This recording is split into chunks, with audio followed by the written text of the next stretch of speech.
All right, good evening. So, Good evening. Leslie, I wish that you always go for Simchas. Bye-bye. Besorot Thank you, Rav. Besorot Shabbat. Ani Simchas.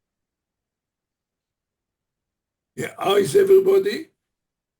Baruch Hashem. Baruch Hashem. Okay. Fine. All good. Okay, so we are to start chapter 11. נכון? Felicia, is that correct? Correct. Felicia, I asked Feli to thank you for what you sent me of Caroline Glick. Good, hey? She sent it to you. I don't even know who sent it to me, but she's fantastic. Yeah, She understands. I can tell you that. She is, this is God's present. As I said, I think that her ancestor from hundreds of years ago, she's Jewish. That is. We never know, you know, I mean, going... No, she is Jewish. She is Jewish. And at one stage, Can Netanyahu we go, wanted Lutz? her in the cabinet. For that? But, can you hear me? Yeah. Yeah, I said Netanyahu wanted her in his cabinet, but she turned him down. When there were all the mixing and matching going on with the cabinet before Bennett, before Lapid, then he asked her to come in the Likud, and she was thinking, and then she turned him down. Okay, so we start, as we already see the style of Mishlei, he puts two opposites, the positive and the negative. This is how works his whole chapter. So starts. Decideful scales an abomination of Hashem. But the perfect weight is his, with a capital H, will. Okay, it's a simple thing that talking about can be literally if a person is a crook and he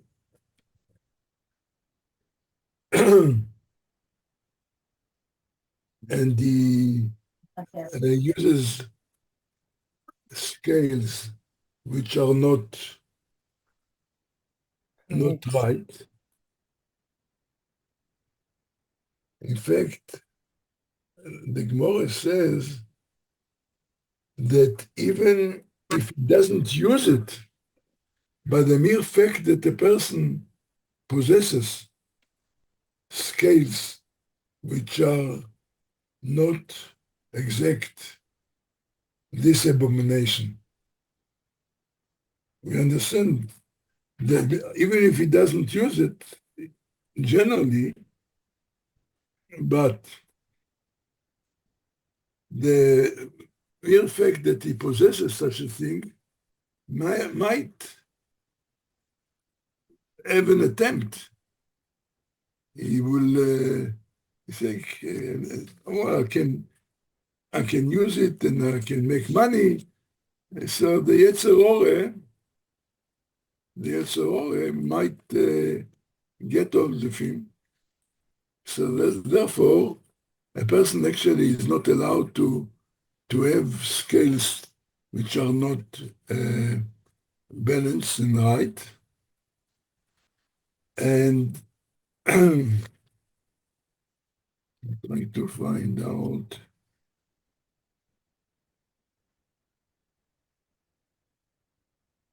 It doesn't matter, I can't find some notes.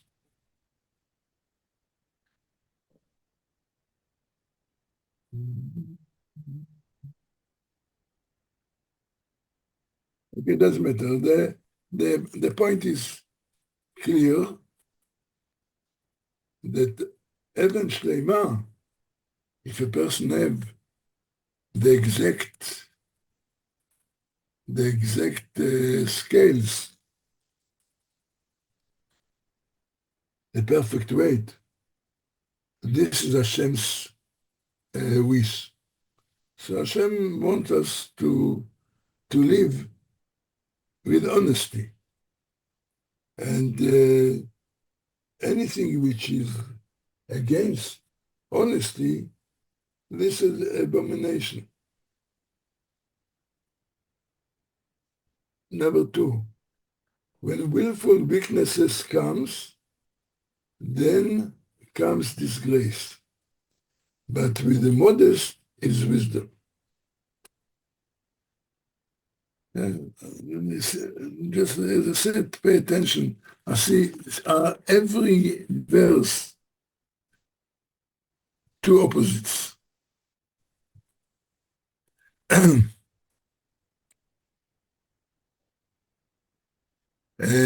the way, the verse which we read now and before a minute ago, the Vilna Gaon, he has another idea as well.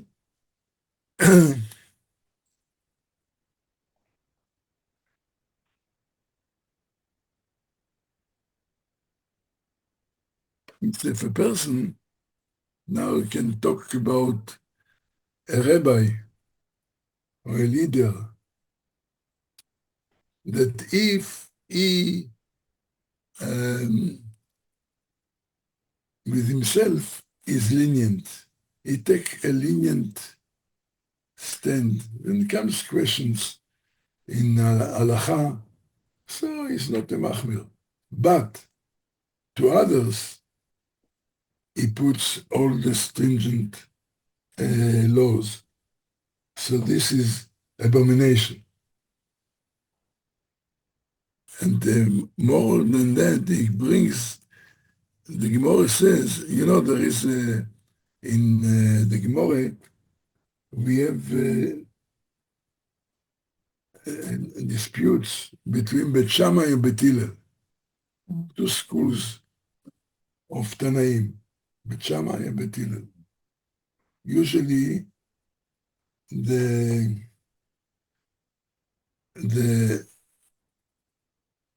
those that are stringent is Bet Shammai, and those that are less stringent, the Bet Hillel. Then the halacha goes, but practically the halacha follows the lenient way of Bet Hillel. It says in the literature that for this world, the behavior which is practical for people to follow is Bet Hillel.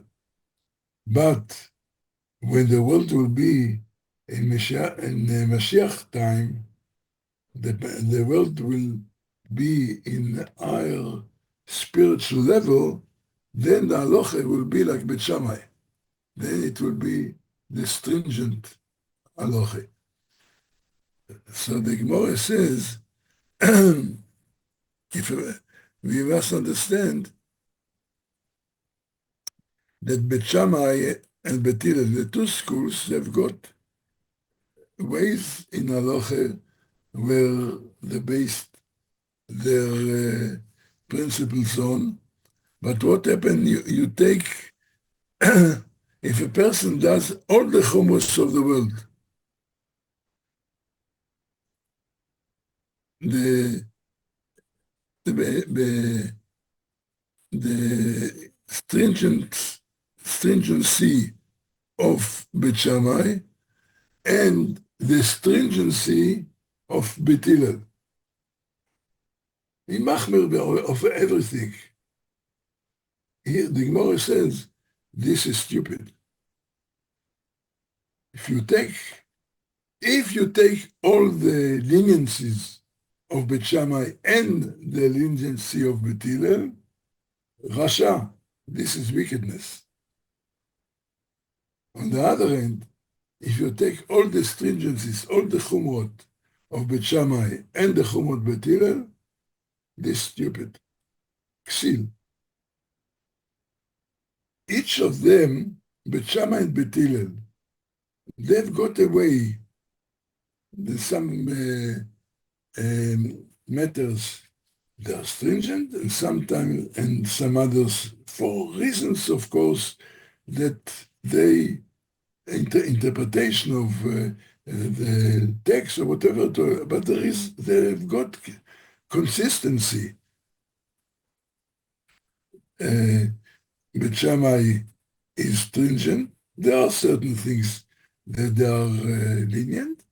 Bet Hillel, most of the time, they are lenient.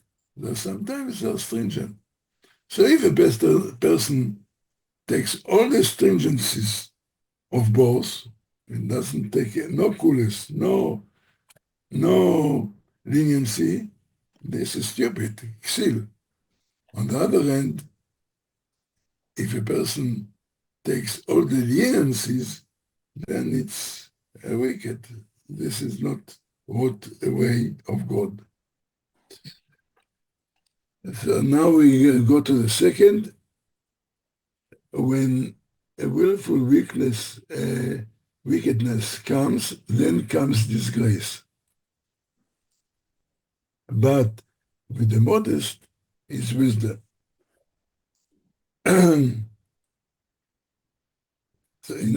Which is obviously trying to build the right thing is modesty. Is, on the other hand,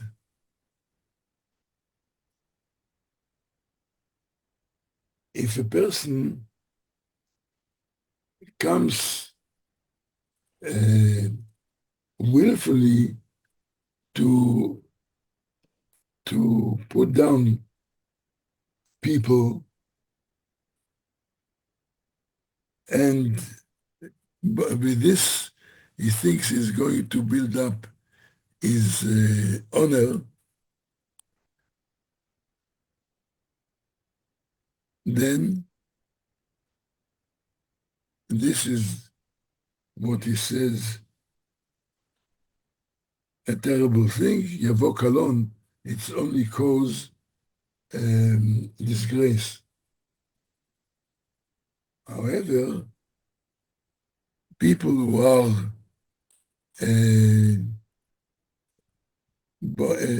modest and are anavim, they are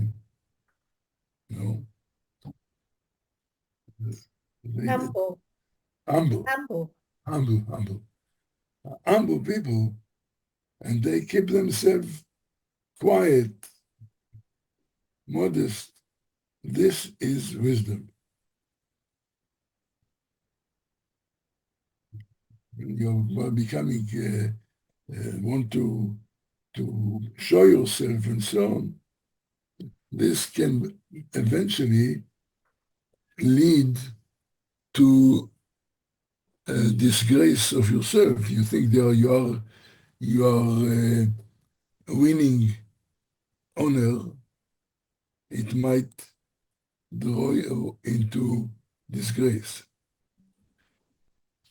The third one, the innocence of the upright leads them, but the distortion of the treacherous robs them.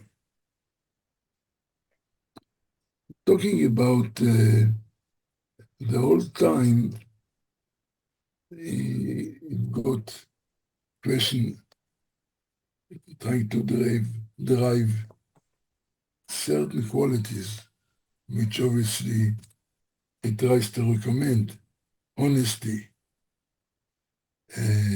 righteousness, wisdom, all positive things. And he say people who are upright, they are led by tumat, by innocence. In other words, they are not trying to make any chochmes. They are guided by honesty.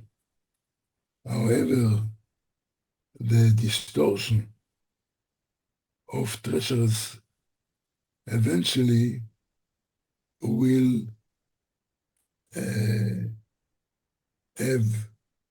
bring them to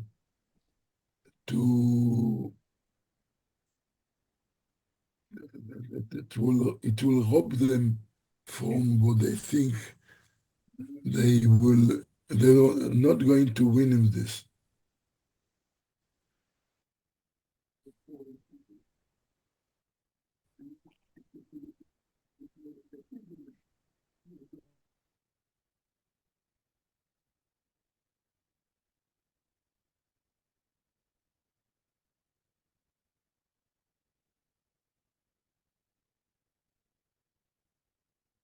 Oi. Okay. This is less put okay.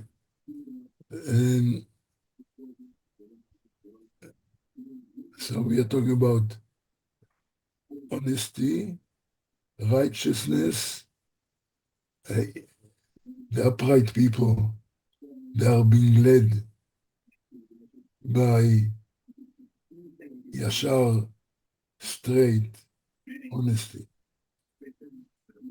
However, those are trying to distort and be in chachomim, so in their eyes, it's eventually they will be destroyed by their, they think they are going to win, but then it becomes afterwards they will suffer. Number 4, riches will not avail on the day of wrath, but charity will save from death. It's a very known verse in Hebrew, tzedakah tatzil memavet. Charity saves from death. The idea here, again, riches. A person sometimes, he does think that he's trying to build his wealth, richness,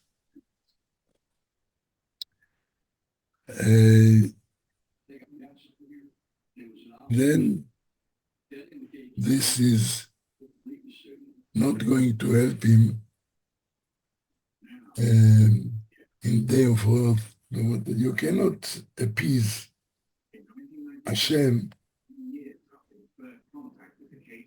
with money. You can do with the money, depends what are you using your wealth for, what purpose. If charity, if you are using the wealth, the richness in the for right purpose, this saves Mimavet. It can save a person from to be sentenced to die. And the Goin says that charity helps, can be in this world and can be in the world, in the other world, Olam Haba. It saves him from falling into hell. So obviously building necessity of tzedakah, of charity.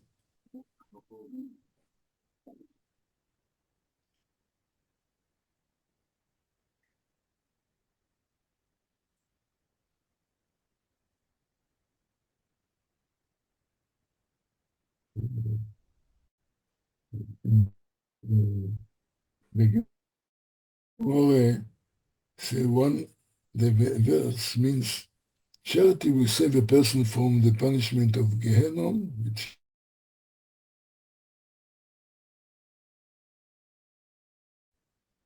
it will save a person from a cruel death. צדקות תציל ממוות. 5. The righteousness of the innocent will straighten his way, but the wicked will fall in his wickedness. If a person is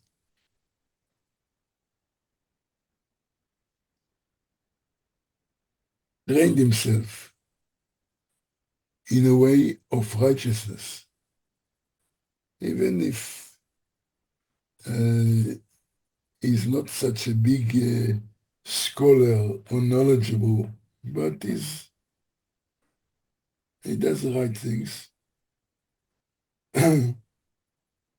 So it will straighten his way and he won't stumble. However, בראשתו, when a person is has got is a weakness, then the wicked, he doesn't go, there is no way that he'll stay on the same spot. It will lead them on a way of wickedness. It will be worse and worse and worse. It can be starts, I mean, from life. The person can, let's say, is not, he takes small things which doesn't belong to him. He goes to the shop, takes something without any permission or so on. And he gets used to steal small things, start from small things. This develops until it becomes a complete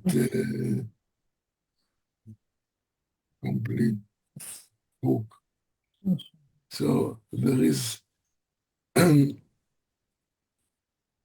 a fall, you lose your way against the righteous. תיישר דרכו, he will straighten his way. He will continue to go better and better against the wicked, worse and worse. 6. The righteousness of the upright will save them. But in the destruction, the treacherous will be caught. So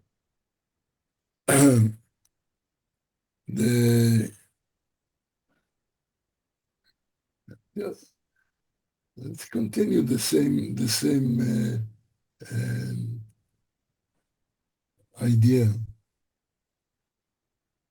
If when the righteous, they won't fall if they continue in their way, while the treacherous eventually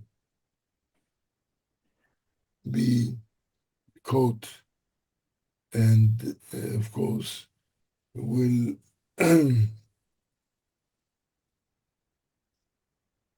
if they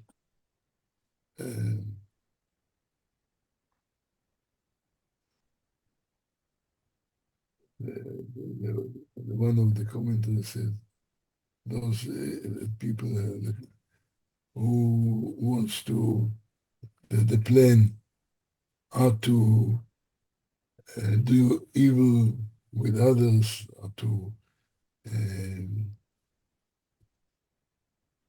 cause damage and so on. This by itself will eventually might bring to their own disaster. They will be caught in the trouble. 7.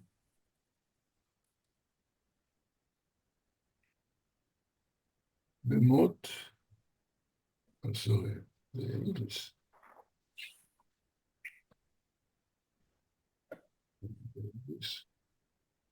When a wicked man dies, hope is lost. And the expectations of his children is lost. The hopes, the person that is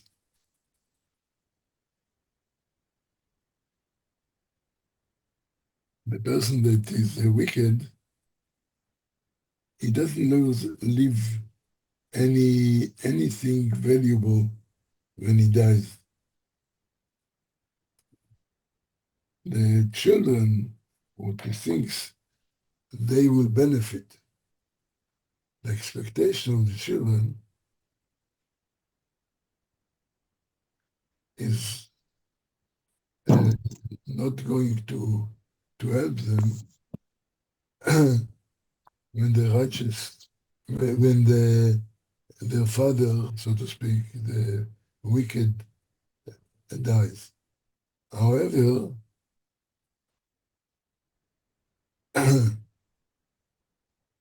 what is the expectation of the man of strength, as long as the wicked man was living, there was still hope that he would repent. After he dies, however, there is no longer any hope. And the expectation of men who once had strength is lost when they die. Or those who relied on their wealth and power no longer have any hope after the death. Yeah. So in other words, those that try to concentrate on wealth, and we know that after they die, they're nothing but they live. However, those people who try to gain wisdom, knowledge,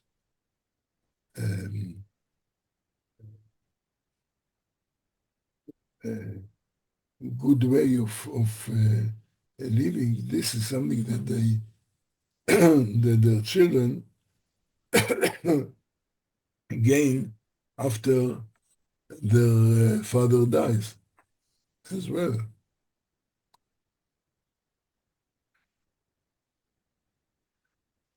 Eight.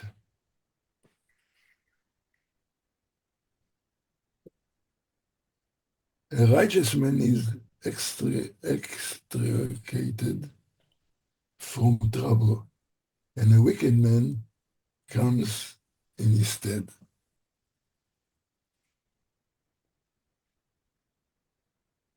The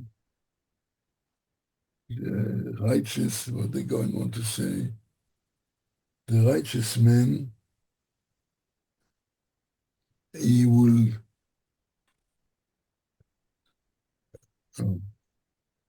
he said other people, the other person that he is a straight person, he loves that people will talk tells him where he goes long and so on. This is a kind of a surety that he will not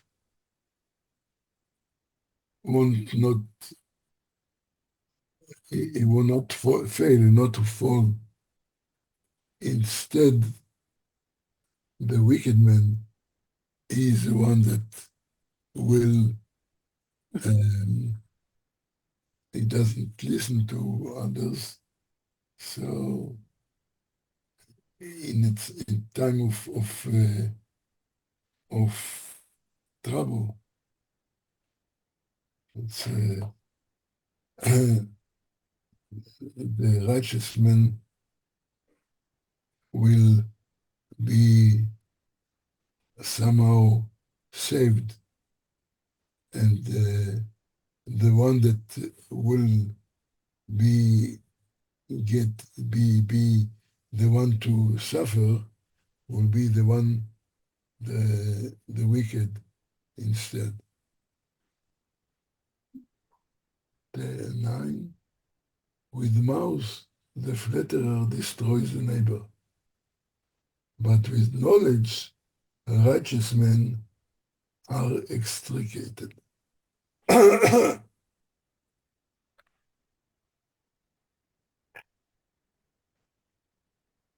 Rashi says, the flatterer who entices his friend on an evil way destroys himself and the other one that he tries to entice. But the righteous man, he is saved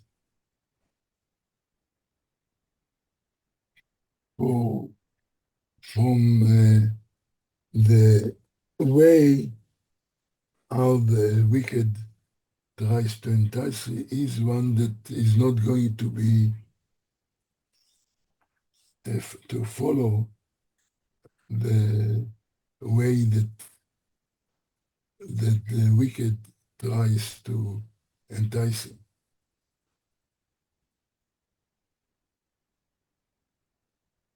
Of course, talking about how does a person manage to get people to follow him. Flattering. This is how they get their friends to follow them. But an attempt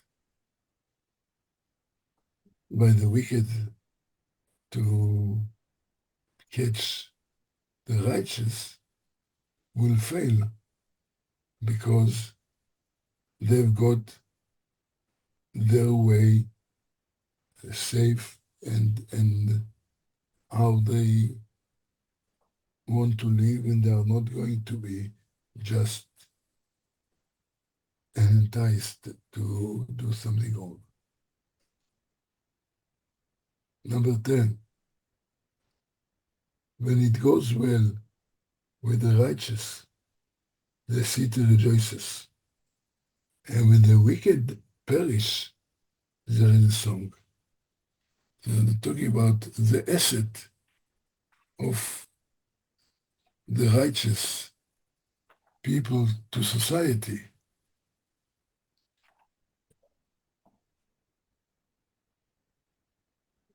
The people are happy. The Kriya,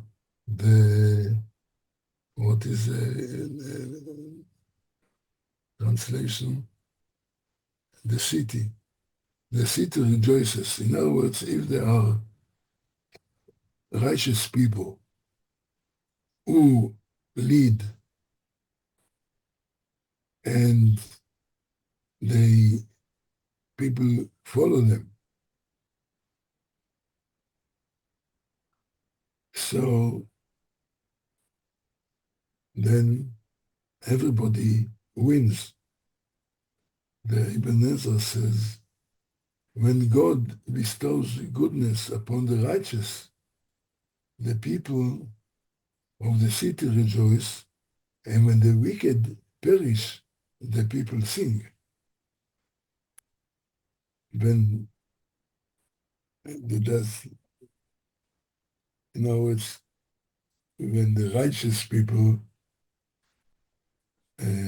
die because a tragedy to the people who appreciate them, they follow them. But when the wicked perish, then people are singing. In other words, they're happy that they not causing any kind of leading the wrong way. Let's see another one, which is a repetition, the same idea. With the blessing of the upright, the ceiling is raised. But with the mouth of the wicked, it is demolished. Rashi wants to say that referring to some historical the righteous kings, when they ruled, so it raised the ceiling of the temple. In other words, the existence of the temple. I don't know, Rashi tries to connect it to some part in history. I think that the idea is very, very simple, that it's one commentary. When a blessing comes to the upright and they are on top, they govern the city with uprightness and it is elevated thereby. But when the blessing is in the mouth of the fools and only they are on the top and govern the city, it will be demolished through them. The idea is simple. So as I said,